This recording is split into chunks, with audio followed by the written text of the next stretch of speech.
Hi guys, তোমরা কেমন আছো?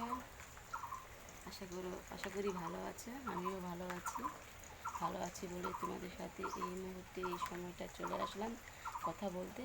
তো এখন মোটামুটি 5টা বেজে গেছে। তো অন্ধকার ভাব দেখতেই পাচ্ছ। আমি বারান্দায় থেকে তোমাদের সাথে কথা বলছি। এখন কিন্তু বৃষ্টি হচ্ছে, সারা রাত বৃষ্টি হবে মনে হয়, বোঝা যাচ্ছে। 5টা থেকে শুরু হলে মোটামুটি সারা রাতই মনে হয় বৃষ্টি হবে, সেরকম কিছু একটা আন্দাজ বুঝতে পারছি। তো সারাদিনটা কিন্তু ভালো গেল, কিন্তু এই সন্ধ্যাবেলা থেকে যদি বৃষ্টি হয় তাহলে কেমন লাগে বলো তো। তো যাই হোক, আকাশের কথা তো ওটা বলা যাবে না, সে ওর কাজও করবে, আমাদের কাজ আমাদেরকে করতে হবে।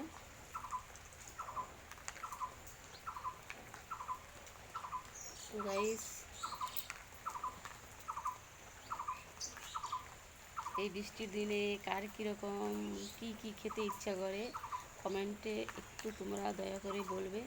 আমার কিন্তু এই বৃষ্টির দিনে শুধু কী খেতে ইচ্ছা করে জানো তো, মনে হচ্ছে মাটন কষা আর রুটি হলে খুব ভালো হয়।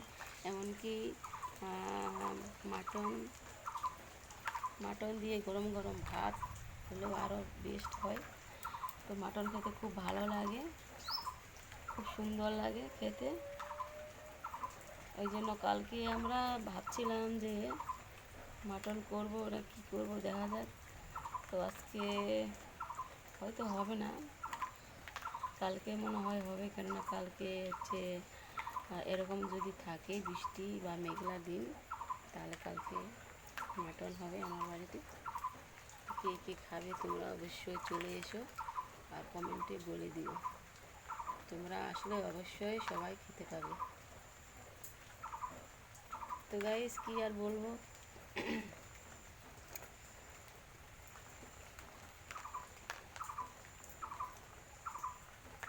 বৃষ্টিতে কিছুই ভালো লাগে না, শুধু মনে হয় ভালো মন্দ খেতে পারলে ভালো লাগতো।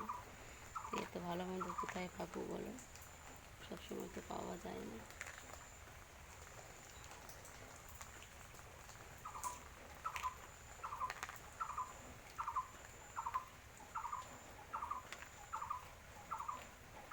দেখতে পাচ্ছ আমার হেয়ার স্টাইল,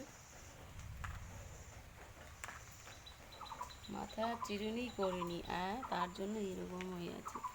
মাথা চিরুনি করব, স্নান করে নিয়ে চুলটা আমি শুকিয়ে নিলাম ফ্যানের হাওয়াতে, কিন্তু চিরুনি করিনি বলে মাথার এই অবস্থা হয়ে গেছে, সব চুল কুকড়িয়ে গেছে।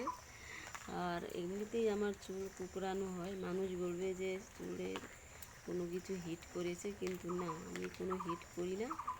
আমার চুলটা এরকম, মানে আমার চুলটা আগাটা আমার যে কুকড়ানো, মানুষ বলবে যে হিট করে চুলে, আমি কিচ্ছু করি না, আমার চুল এরকমই। তো একজন আমাকে কমেন্টে বলেছিল যে দিদিভাই তোমার চুলের হেয়ার কাটিংটা খুব সুন্দর। তো অনেক দিন আগে আমি হেয়ার কাটিং করেছিলাম, অনেক দিন আগে, মোটামুটি সেই পূজার সময় করেছিলাম। তো এখন তো করিনি। তো ওই দিদিভাইটা আমাকে বলে দিয়েছিল যে তোমার হেয়ার স্টাইলটা খুব সুন্দর আর খুব ভালো লাগে আমাকে। তো সত্যি কথা বলতে অনেক দিনই আমি করেছিলাম, তবুও কিন্তু আমার চুলের কাটিংটা একই রকম থেকে যায়।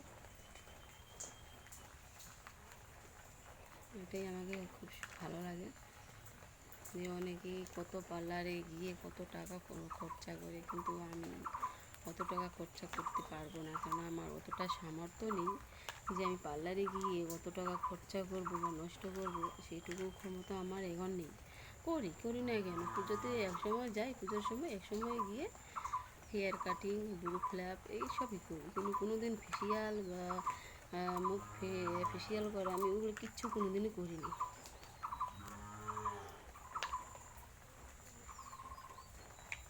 তো গাইস, কী আর বলবো, অনেক কথা বলে ফেলেছি, অনেক কথাই বললাম। তোমরা ভিডিওটি দেখতে থাকো, আর ভিডিও দেখলে তোমরা অবশ্যই সাবস্ক্রাইবটা করে দিবে।